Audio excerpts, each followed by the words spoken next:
Hello everyone, मैं Imran, corporate trainer in financial education. आज हम लोग NISM 5A mutual fund distribution exam में आने वाले रिपीटेड क्वेश्चन डिस्कस करेंगे। What is the total expense ratio for an index fund और एन ईटीएफ? इंडेक्स फंड या ईटीएफ का मैक्सिमम टोटल एक्सपेंस रेशियो कितना हो सकता है? पहला ऑप्शन है total expense ratio shall not exceed 1% of the daily net assets. दूसरा ऑप्शन है total expense ratio shall not exceed 2% of the daily net assets. तीसरा ऑप्शन है total expense ratio shall not exceed 1.5% of the daily net assets. चौथा option है total expense ratio shall not exceed 0.50% of the daily net assets. तो इसका right answer है option 1% से ज्यादा नहीं होता है। एक्टिव म्यूचुअल फंड में हायर होता है और इंडेक्स और ईटीएफ में लोअर, मैक्सिमम 1% होता है, क्योंकि वो पैसिव फंड होता है, उसमें रिसर्च कॉस्ट कम होता है, मैनेजमेंट कॉस्ट कम होता है और एक्सपेंस रेशियो भी कम होता है।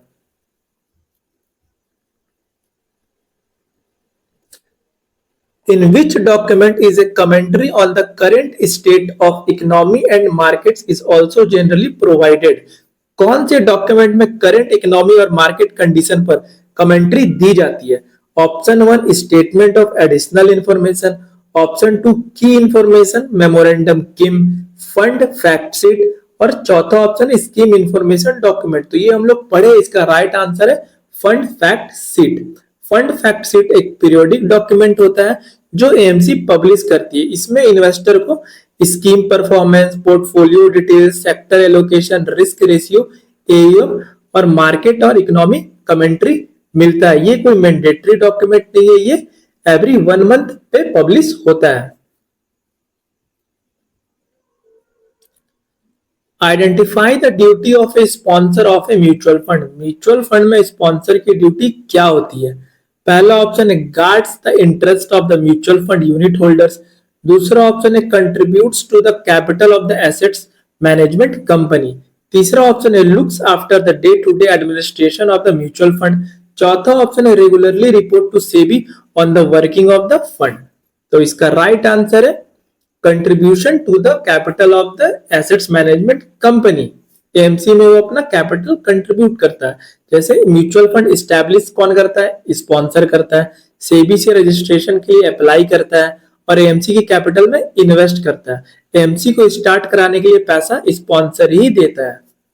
Dash is not a fair selling practice by mutual fund distributor. Mutual fund distributor के लिए कौन सा बिहेवियर फेयर सेलिंग प्रैक्टिस नहीं है? पहला ऑप्शन है informing the investor of the various investment option. तो ये तो ठीक है, इसमें तो इन्फॉर्म करना रहता है इन्वेस्टर को वेरियस इन्वेस्टमेंट ऑप्शन के बारे में। दूसरा ऑप्शन है carefully understanding the clients financial needs. ये भी ठीक है, क्योंकि ये भी क्लाइंट फाइनेंशियल नीड को समझ करके उसको बताना रहता है। Encouraging the churning of investment, ये एक फेयर प्रैक्टिस नहीं है। Giving personalise after sale service. तो इसका राइट आंसर हो जाएगा option 3, encouraging the churning of investment. Churning का क्या मतलब हो गया कि इन्वेस्टर को बार बार फंड बाय करवाना, फंड सेल करवाना, स्विच करवाना, सिर्फ कमीशन अर्न करने के लिए। तो ये हो गया चर्निंग। तो इसका right answer encouraging the churning of investment.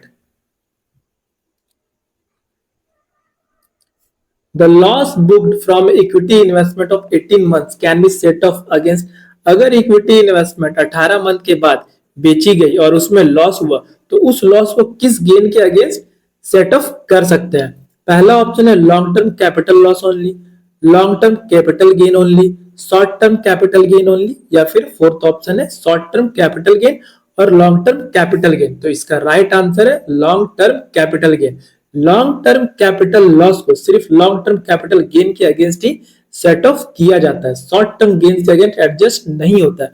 ये एक शॉर्ट इंपॉर्टेंट नोटिस है, इसको आप लोग याद रखिएगा कि अगर loss type short term capital loss है तो वो किसके अगेंस्ट सेट ऑफ होगा? शॉर्ट टर्म कैपिटल गेन और लॉन्ग टर्म कैपिटल गेन, दोनों के अगेंस्ट सेट ऑफ हो जाएगा। बट अगर लॉन्ग टर्म कैपिटल लॉस है तो वो सिर्फ लॉन्ग टर्म कैपिटल गेन के ही अगेंस्ट सेट ऑफ होगा। Investment have to be made only through authorized signatories for investment by।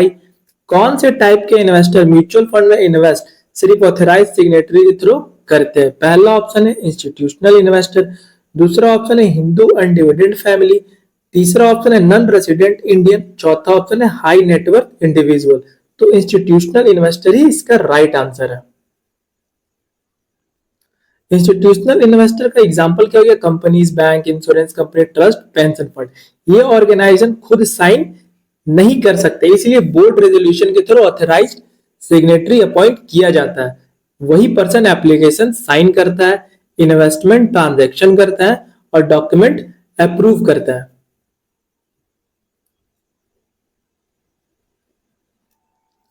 The form for registering a change in the default bank account has to be signed। अगर mutual fund folio में default bank account change करना हो तो change request form किस तरह sign किया जाएगा? पहला ऑप्शन है by the first holder only, दूसरा ऑप्शन है by all the holders of the folio, तीसरा ऑप्शन है according to the mode of holding of the folio, चौथा ऑप्शन है by all the holders of the bank account. तो इसका right answer है according to the mode of holding of the folio. Mutual fund folio में mode of holding तीन types के होते हैं, सिंगल होल्डिंग, जॉइंट होल्डिंग और माइनर फोलियो। इसलिए रूल फिक्स नहीं है कि सिर्फ फर्स्ट होल्डर साइन करे या सब होल्डर साइन करे, साइन डिपेंड करता है मोड ऑफ होल्डिंग पर। तो इसका राइट आंसर है according to the mode of holding of the folio. Dash risk arises because of difference in price movement of the derivatives, vice versa that of the security being hedged। जब derivatives की price movement और actual security की price movement same नहीं होती तो कौन सा risk होता है? पहला ऑप्शन है मॉडल रिस्क, दूसरा ऑप्शन है बेसिस रिस्क, तीसरा ऑप्शन है मार्केट लिक्विडिटी रिस्क, चौथा ऑप्शन है क्रेडिट रिस्क। तो इसका राइट आंसर है बेसिस रिस्क। बेसिस क्या होता है? बेसिस का मतलब है spot price minus future price. अगर स्पॉट प्राइस और फ्यूचर प्राइस सेम डायरेक्शन में मूव नहीं करते या डिफरेंस चेंज होता रहता है तो बेसिस चेंज हो जाता है। इस चेंज की वजह से हेजिंग परफेक्ट नहीं होती है, इसी को बेसिस रिस्क बोलते हैं। यहाँ पे बेसिस रिस्क का मतलब है स्पॉट और derivative price mismatch. Model risk का मतलब है wrong pricing model.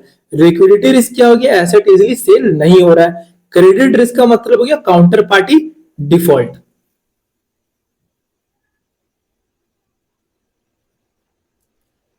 To measure the fund manager's performance, the difference between the scheme's actual return and its optimal return is calculated. This is known as fund manager की performance major करने के लिए scheme का actual return और expected optimal return के बीच का difference क्या कहलाता है? पहला ऑप्शन है अल्फा, दूसरा ऑप्शन है बेटा, तीसरा ऑप्शन है शार्प, चौथा ऑप्शन है ट्राइनो। तो इसका राइट आंसर है अल्फा। अल्फा से ही फंड मैनेजर का परफॉर्मेंस पता चलता है। अल्फा फंड मैनेजर की रियल परफॉर्मेंस को मेजर करता है। इसका फॉर्मूला है alpha equal to actual return minus expected benchmark return. जैसे एग्जांपल, अगर बेंचमार्क 10% रिटर्न दे रहा है और फंड रिटर्न 13% है तो अल्फा इक्वल टू क्या हो जाएगा? Fund return minus benchmark return. तो +3 अल्फा हो गया, यानी वो अच्छा रिटर्न जनरेट कर रहा है। पॉजिटिव अल्फा का मतलब हो गया फंड मैनेजर ने मार्केट को बीट किया है। 0 अल्फा का मतलब हो गया मार्केट के इक्वल परफॉर्मेंस और नेगेटिव अल्फा का मतलब हो गया कि मार्केट से गंदा परफॉर्मेंस हुआ है। Which of this is an advantage of mutual funds? Mutual fund का कौन सा फीचर इन्वेस्टर के लिए एडवांटेज है? पहला ऑप्शन है पोर्टफोलियो कस्टमाइजेशन, दूसरा ऑप्शन है चॉइस ओवरलोड, तीसरा ऑप्शन है कंट्रोल ओवर कॉस्ट और चौथा ऑप्शन है इकोनॉमीज ऑफ स्केल। तो ये हम लोग पढ़े, इसका राइट आंसर है economies of scale. Mutual fund के कुछ एडवांटेजेस है, जैसे डाइवर्सिफिकेशन हो गया, प्रोफेशनल मैनेजमेंट हो गया, लिक्विडिटी हो गया, इकोनॉमी ऑफ स्केल हो गया। और डिसएडवांटेज में आता है lack of customisation, choice overload और नो कंट्रोल ओवर कॉस्ट।